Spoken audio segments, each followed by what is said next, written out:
The problem with accuracy on Bunjie III. It's the problem with accuracy that we don't want to talk about. Timing. Yeah, timing. You know, I'm a recurve guy, right? Going on 13 seasons now with a recurve crossbow. Bunjie, a 2010 Excalibur Axiom, has never asked me for a thing and just always keeps on ticking and ready to jump in and save the day whenever I need it to, right? This crossbow, I'm still getting to know it. We're not on as good of terms yet. It doesn't talk to me the way Bunjie does. It doesn't really react to all of my advice the way Bunjie does. I've had my problems with accuracy this year on this crossbow, trying to figure out why I can't hit the broadside of a barn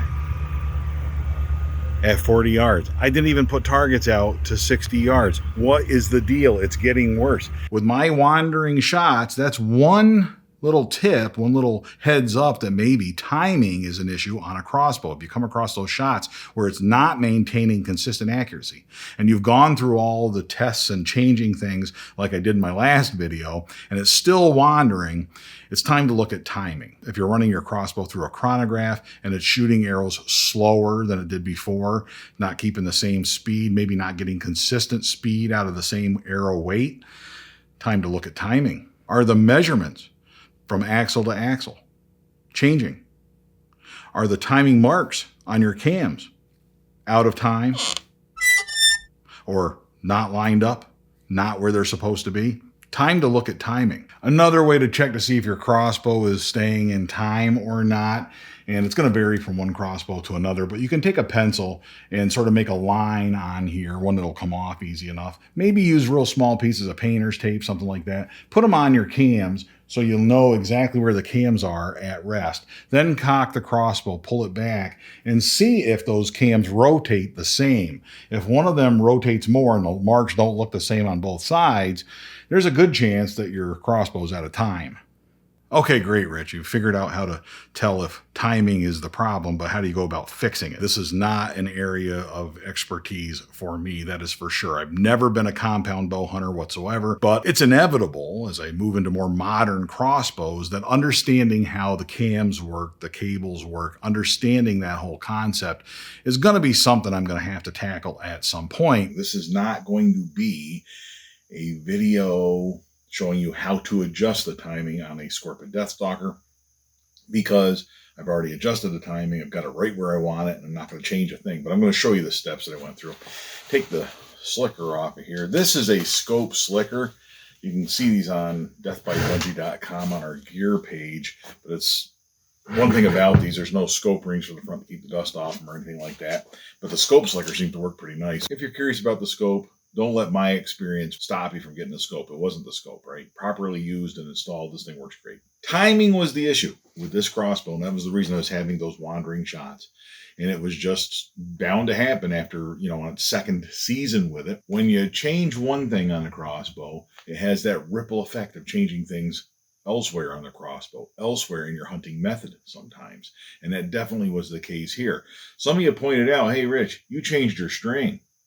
And when you changed your string, did that affect something? And sure enough, it did. Now, this string didn't stretch. It was an older string that I'd had reserved by the company. So it's not as though that was stretching. I put that new string on, focused entirely on the axle to axle. And sure enough, the axle to axle, the measurement from that axle to this axle was exactly dead on, right where it needs to be, right to factory spec. That told me the string didn't need any additional twists and didn't need any tension let out of it. It's no different than the other strings we changed and adjusted here on Crossbow Appreciation Month on the recurve crossbows. It's no different. When I changed the string, you'll remember the old dowel, right? You pull the string back and put the dowel in there. I may be able to do that right here. It actually is not that hard to do this. I can probably just pull that back and fit that in there and show you what I'm doing. See, that's not all that hard to do. I can do this in the field. I'm not worried about that. A lot of folks had pointed out, hey, Rich, you're putting all this tension on one limb but not the other. That's not good for it. I'm certain that is true of most crossbows, but I can promise you on the Scorpyd, it's not a problem. These are 150-pound draw weight limbs, and you can see that I was able to do this with one hand. I didn't have to use the cocking rope. When I started doing this, you know, you haven't gone through the motions, you haven't figured it out. But you only got to pull it back far enough to get the dowel rod in that first little opening. You don't need to pull it all the way back to get it in here, which I was doing. That probably is too much tension on the limbs, but there's not a lot of load on these right now. A little bit off kilter, but this gives me enough access to doing this, right? It makes the string loose. Some of you are pointing out that, well, don't you want to do it on both sides so it's even? I get that. The problem is if I lock both cams, now I can't turn a cam. It locks the cam. So like this cam, you can't turn, but this one I can. So I can rotate this one and loosen that string up, get the string off, put the string back on. This is what the problem was. When I changed the string, the clips on the ends, the sockets, one of them came out.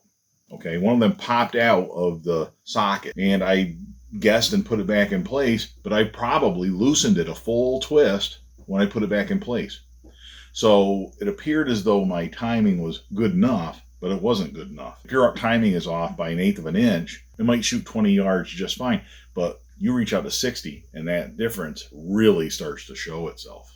To prevent that, what I've done now, should have done this before I pulled it back, but what I do now is I take a little bit of painter's tape. This is a handy thing to have on hand because it doesn't leave any residue. It's very easy to see, but I'll take this painter's tape and put it on there like this and just press it in place to make sure it keeps that socket in place, right? Now you can see the other reason that you want to lock one cam and not both. This applies to this crossbow, right? I'm learning this crossbow. I'm not learning your crossbow.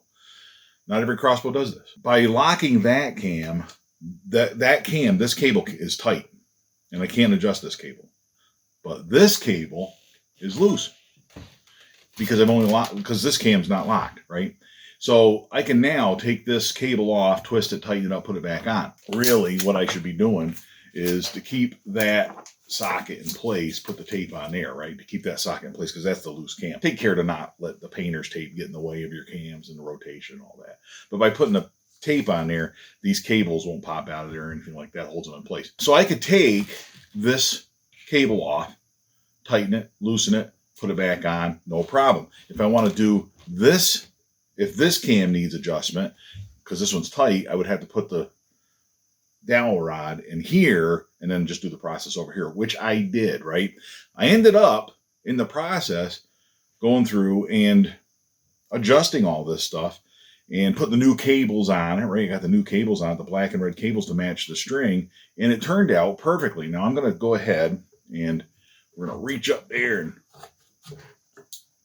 put that down, careful. There just isn't a lot of tension on this crossbow. It's, you know, the 150-pound draw weight. It's just a good design, nice low poundage. It's one of the things I really like about it. But we can take that tape right out of there. We're all done with that. See? Easy. Can't beat it. The other thing to keep an eye on and keep in mind that I learned in this process is that axle to axle is not everything, right? I kept measuring the axle to axle. It's at 16.5. That means everything's got to be perfect, but that's not true. Remember, we got our little block. Stirrup pointing forward. I used this to check the timing, put the little thing on there and double check the marks. And this is where it came from the factory. It's got these marks. You want to double check them and make sure they're accurate. But I'm telling you, down to a 1/16 of an inch, it can make a difference, okay? If it's 1/8 of an inch and it's kind of close, yeah, your shots are going to be kind of close, but you reach out to 60 yards, and close isn't the same at 60 as it is at 40, as it is at 20. You might shoot okay at 20, but the minute you go, the farther out you go, right, we have a greater deviation in shots. So the more off this is, it may only seem like a 1/16 of an inch or 1/8 of an inch, but at 60 yards, it's going to make a difference. It's really going to show itself. It's kind of been a blessing to have this timing issue with Bunjie III, to have this accuracy problem, because I have learned so much through this process in the last 2 months. I'm so proud of myself for how far I've come. Death by Bunjie is certainly not a channel about telling you, hey, I'm the expert, you have to do it my way. That's not what this is. This is me documenting my crossbow journey, sharing it with you, and hopefully you get something out of that, right? If you come across the same issues. But I can tell you with the Deathstalker 420, it is totally built to be handled this way. That's not a problem. The newer Scorpyds actually need a bow press, right? Getting a bow press isn't something that completely turns me off about crossbows now. I think if I had a different brand, I would buy a bow press that was suitable for that brand and learn how to do this myself. I actually, now that I know how to do it, I actually enjoy it, right? Little asterisk on that though. I only enjoy it when it works and fixes the problem. If I was still struggling with this thing and this didn't fix the problem, it'd be a little different. When I got the timing all done, got my marks perfect, right? Perfect. Not close. Perfect. And when I got my axle to axle, exactly to 16.5, this bad boy now shoots acceptably well out to 60 yards. When you're shooting your crossbow and it's just not holding accuracy, you know, if you've been there, how frustrating that can be. That is where I have been for a month or so since I got this scope. It's not the scope, it turns out. It is not the scope.